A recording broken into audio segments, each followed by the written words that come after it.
Welcome to சுட்டி குட்டி stories. Penney மற்றும் நிசப்த மரம். Penny and the whispering tree. ஒரு அமைதியான கிராமத்தில் பென்னி என்ற சுறுசுறுப்பான சிறுவன் வாழ்ந்தான்.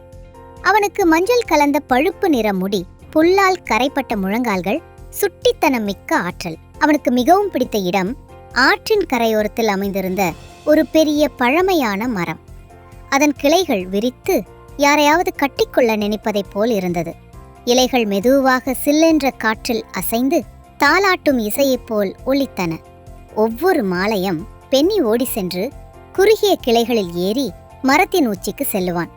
அந்த மரம் அவனுக்கு அறிந்த மிக நல்ல நண்பனாக இருந்தது. அவன் அதை உணராமல் இருந்தான். ஒரு வெயிலுள்ள நாளில் பென்னி ஒரு சிறிய கூர்மையான கத்தியை எடுத்து சென்றான்.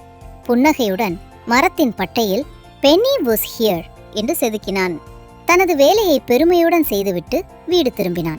அந்த இரவு அவன் ஜன்னலின் வழியாக புகுந்த காற்றின் சத்தத்தில் மெதுவான சோகமுற்ற ஒரு குரல் கேட்டது. அது வலித்தது என்றது அந்த குரல். பென்னி படுக்கையில் எழுந்தான். இதயம் துடித்தது. யார் அதை கூறியது? நான் தான் என்றது அந்த மெதுவான சத்தம்.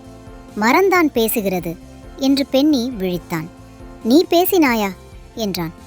யாராவது உண்மையிலேயே கேட்டால்தான் பேச முடியும். துக்கம் பென்னியின் இதயத்தை நிரப்பியது. நான் உனக்கு காயப்படுத்தவே நினைக்கல என்று மெதுவாக சொன்னான். நான் அறிகிறேன், மரம் பதிலளித்தது. ஆனால் மரங்களும் வலியை உணரக்கூடும். நாங்கள் உயரமாகவும் அமைதியாகவும் நிற்கின்றோம். ஆனால் நாங்களும் உயிருடன் இருக்கிறோம். அந்த நாளிலிருந்து பென்னி மாறினான். அவன் இனி மரம் ஏற மட்டும் செல்லவில்லை, அது தவிர அதை பராமரிக்கவே வந்தான்.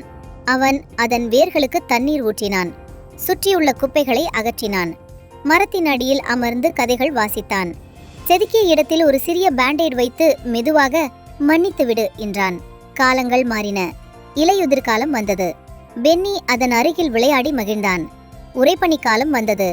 பென்னி அந்த மரத்திற்கு பரிசு தந்தான். வசந்தத்தில் அந்த மரம் முன்னப்போதும் இல்லாத அளவுக்கு அழகாக மலர்ந்தது. இளநிற இலைகளும் பொன்னிற மலர்களும் ஒளி வீசின. பென்னி அதனுடன் பயணித்தான். பிறகு எப்போதும் பென்னி அந்த மரத்துடன் நட்பை மட்டுமே பகிர்ந்தான். தினம் தினம் இருவரும் நட்பினால் மட்டுமே உரையாடினார்கள். அவன் ஒரு அரிய பாடம் கற்றுக்கொண்டான். அமைதியான நண்பர்களும் அன்பும் மரியாதையும் பெற தகுதியுடையவர்கள்தான்.